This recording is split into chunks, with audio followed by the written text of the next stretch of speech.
Hablemos claro, Nicolás Luca. Dígame usted, señor, señora, ¿por qué va a votar el próximo año para las elecciones como presidente?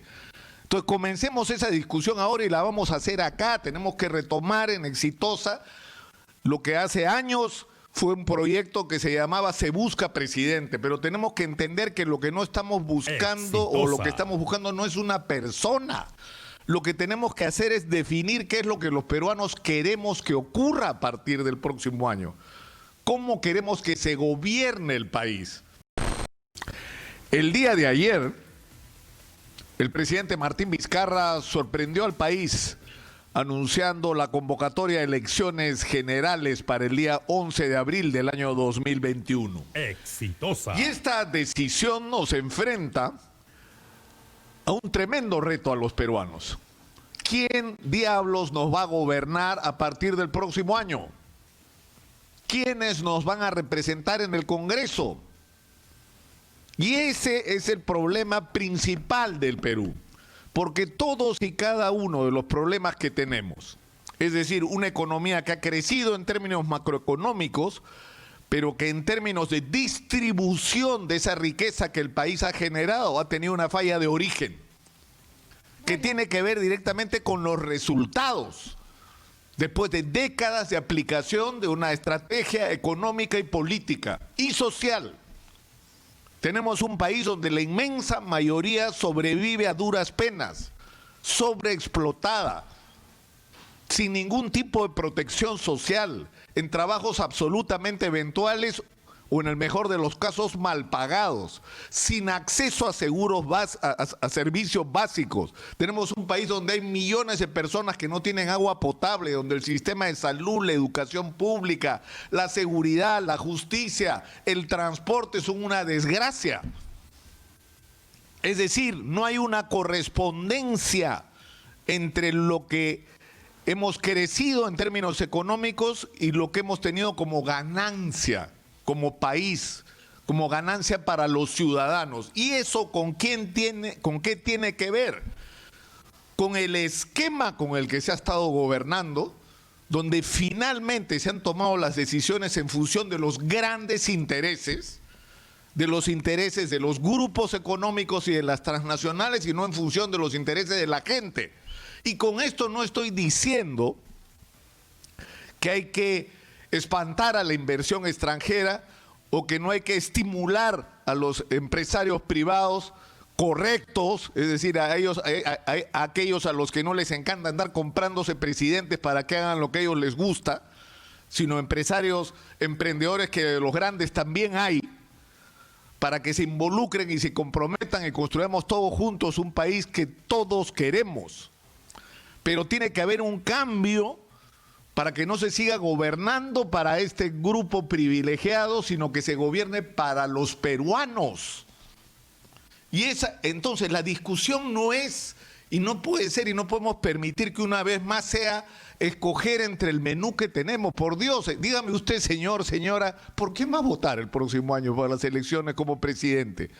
Entonces comencemos esa discusión ahora y la vamos a hacer acá. Tenemos que retomar en Exitosa lo que hace años fue un proyecto que se llamaba Se Busca Presidente, pero tenemos que entender que lo que no estamos buscando o lo que estamos buscando no es una persona.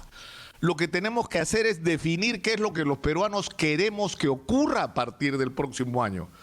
¿Cómo queremos que se gobierne el país? Es decir, queremos un gobierno que nos garantice que, por ejemplo, el sistema de salud va a ser lo que tiene que ser y que se inviertan los recursos. Oigan, el general Odría invertía el 12% del PBI en salud pública en el Perú. Y por eso hizo los hospitales y la red básica de salud que se construyó en esa época. Invirtió fortunas en la educación y por eso hasta hoy duran las grandes unidades escolares, bueno, con otro nombre, pero ahí están. Hasta los edificios están. Entonces, hay que buscar en primer lugar quien nos garantice que esa prioridad sea la que mande. Y después veremos quién es la persona o la organización que corresponde. Pero en segundo lugar, el reto de construir este país diferente que todos los peruanos queremos, que va a implicar el cambio de una serie de reglas de juego. porque hay que producir cambios en el Perú. Es decir, todo el mundo le tiene miedo, de los ideólogos del neoliberalismo, al Estado. Pero al final el Estado es el que viene a resolver todos los problemas. Tienen problemas los bancos, entonces recurren a que el gobierno y el Banco Central de Reserva les dé dinero. Tienen problemas las AFP y van a sangrar al Banco Central de Reserva. Es decir, el Estado no lo quieren ni en pintura en el mundo empresarial, pero es el que viven finalmente, es al que succionan de una manera en algunos casos hasta vergonzosa. Entonces hay que perderle el miedo a una serie de discusiones. Debe participar el Estado en la explotación minera, tiene que replantearse la manera como se está desarrollando la explotación minera, debemos agregarle valor a nuestra exportación, pensarnos no solo como un país exportador de materia prima básica, sino como un país que le agrega valor a su producción y que se enriquece con eso. Podemos convertirnos en un país industrializado o más industrializado de lo que prácticamente no somos. Es decir, toda esa discusión es la que tenemos que llevar adelante. Y a partir de eso decidiremos, porque lo que tenemos que lograr no es un presidente, es un equipo de gente que reúna los mejores talentos del país para hacer lo que está claro que hay que hacer en el Perú. Pero hay que agregar una cosa final con respecto a las elecciones del próximo año. Si el Congreso de la República no hace lo que tiene que hacer con respecto a la inmunidad parlamentaria y sacarnos de encima esa vergüenza que se ha producido en las últimas horas en el Congreso, el 11 de abril los ciudadanos lo resolvemos. Y esa tendría que ser la postura frente a cada uno de los problemas críticos. Porque si los políticos no hacen lo que tienen que hacer, bueno, lo haremos los ciudadanos y lo haremos el 11 de abril. Por eso, no solo debería haber elecciones el 11 de abril, sino todas aquellas decisiones relevantes y trascendentes, sobre todo aquellas que tienen que ver con la modificación constitucional de algunos asuntos críticos.